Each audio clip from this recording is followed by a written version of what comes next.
नमस्कार, मैं अभिषेक श्रीवास्तव और आप देख रहे हैं लोकनाथ। आइए डालते हैं आज की खास खबर पर नजर। कांग्रेस के पूर्व मंत्री जयवर्धन सिंह ने ग्वालियर के इंटक के प्रांतीय सम्मेलन में भाग लेते हुए वर्तमान सरकार पर मजदूरों का शोषण करने का आरोप लगाया। उन्होंने कहा कि पिछले 20 साल में भाजपा के राज में मध्य प्रदेश में एक ही भी नया उद्योग स्थापित नहीं हुआ है। इसके अलावा उन्होंने बीजेपी की गुटबाजी और कांग्रेस छोड़कर बीजेपी में गए नेताओं की असफलता पर भी टिप्पणी की। इंटक का आयोजन हो रहा है यहाँ पर मजदूर संगठन का, लेकिन ये माना जा रहा है कि मजदूर संगठनों को कहीं ना कहीं कमजोर किया जा रहा है। कल जयवर्धन सिंह जी ने भी इस बात को कहा। मैं पहले बधाई देता हूँ हमारे इंटक के प्रदेश अध्यक्ष जी को भी और उनके साथ साथ राजेंद्र नाती जी को भी, हमारे जिला अध्यक्ष महोदय को भी, सभी लोगों को जिन्होंने ये आयोजन रखा है। और विशेषकर क्योंकि एक बड़ा महत्व इंटक का रहता है, इसीलिए हमारे प्रदेश के अध्यक्ष जीतू पटवारी जी भी आज पधार रहे हैं कार्यक्रम में। जहाँ तक सवाल इंटक के महत्व का है और विशेषकर मजदूरों के हक का है, कहीं ना कहीं आज भी जो बड़े उद्योग मध्य प्रदेश में स्थापित हैं वो सब देन कांग्रेस की है। कहीं ना कहीं पिछले 20 साल में भाजपा के राज में एक भी नया उद्योग हमारे यहाँ स्थापित नहीं हुआ है। इसीलिए नौबत आई है कि भाजपा के मुख्यमंत्री को कहना पड़ रहा है कि अब जो युवा जिनके पास रोजगार नहीं है उनको बेरोजगार नहीं, आकांक्षी युवा कहलाए जाएंगे। मतलब आप सोचिए कैसी इनकी हल्की और छोटी सोच है। हम तो एक ही बात कहते हैं कि भाई स्वीकारो कि आप एक भी उद्योग स्थापित नहीं कर पाए, सिर्फ बड़े बड़े MOU साइन कराते हैं। लेकिन आज अगर हम देखें तो इंटक का ये प्रयास होना चाहिए है कि एक एक ऐसा नौजवान जो आउटसोर्स पे लगा हुआ है, हमको उनके हक के लिए लड़ाई लड़नी चाहिए है। अनेकों ऐसे लोग हैं जिनको वेतन मिलनी चाहिए है 10 गुना 5 गुना ज़्यादा, लेकिन सरकार उनका शोषण कर रही है आउटसोर्स के माध्यम से। ऐसे युवाओं के हक के बारे में भी हम आज यहाँ चर्चा करेंगे, इसकी रणनीति बनाएंगे और प्रदेश अध्यक्ष जीतू पटवारी जी के साथ मिलकर आगे हम कैसे हर एक वर्ग, कोई भी विभाग में हो, चाहे कोई उद्योग में कार्यरत हो, चाहे माइनिंग डिपार्टमेंट में कहीं मजदूरी कर रहा हो, या फिर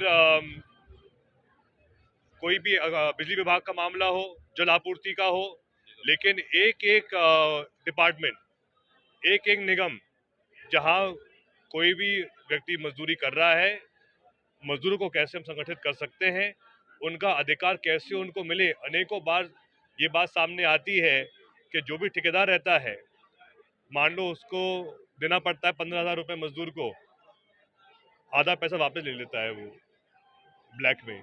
ऐसे अनेक प्रथाएं चल रही हैं जिनको हमें रोकना चाहिए है। इन सब मुद्दों को लेकर आज हम इंटक के इस विशेष वार्षिक उत्सव पे आज हम मंथन करेंगे।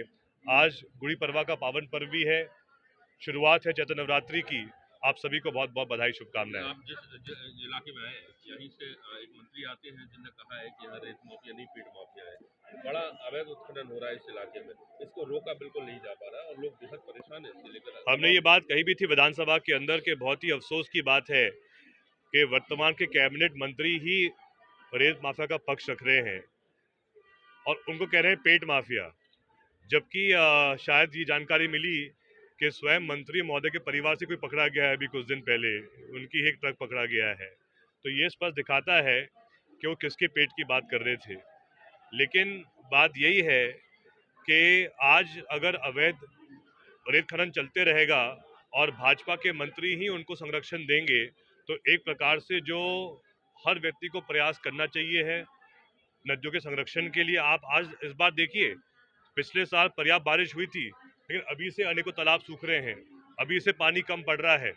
अभी तो शुरुआत ही हुई है हमारे पूरे प्रदेश में गर्मी के मौसम की। तो कहीं ना कहीं जो वर्तमान के भाजपा सरकार के मंत्री हैं सिर्फ लूटने में लगे हुए हैं, लेकिन जो उनका दायित्व है, जो उनका कर्म है, वो नहीं कर रहे हैं। ये बहुत अफसोस की बात है। यहाँ ग्वालियर में देखने वर्चस्व की लड़ाई देखने को मिल रही है। यहाँ पर दो मंत्री कहते हैं सिंधिया जी से कि आप आइए विकास करिए, आप अकेले गुना के सांसद नहीं है। वहीं कहीं ना कहीं भारत सिंह पुष्पा कहते हैं कि किसने रोका है, आइए।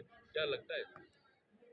अब देखिए, मैं इसमें ज़्यादा कुछ नहीं कहना चाहूँगा। ये तो भाजपा की के अंदर ही जो राजनीति चल रही है। पहले तो बात विजयपुर उपचुनाव की भी सामने आई।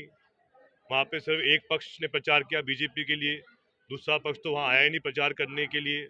अब वापस जब हम ग्वालियर के विकास के बारे में बात कर रहे हैं तो बड़े आश्चर्य की बात है कि ऐसे अद्भुत मंत्री हैं ग्वालियर में जो स्वयं काम नहीं कर पाते और दूसरे नेता को बुलाते हैं काम करने के लिए। तो भाई आप मंत्री क्यों बने हो फिर, अगर आप काम नहीं कर पा रहे हो तो फिर क्या औचित्य है मंत्री रहने का। तो ये सब ऐसी चीज़ें हैं जिन पर मैं चाहता हूं कि जो भाजपा का शीर्ष नेतृत्व है वो मंथन करें कि उन्होंने ऐसे मंत्रियों को पद दे दिया है जो स्वयं ना काम कर पा रहे हैं और दूसरों के ऊपर निर्भर हैं। आखिर मंत्री वो व्यक्ति होता है जिसको बहुत बड़ा सम्मान मिलता है और उस सम्मान के माध्यम से वो अपने पद का सदुपयोग करके जनता का भला करे, ये उसका प्रयास होना चाहिए है।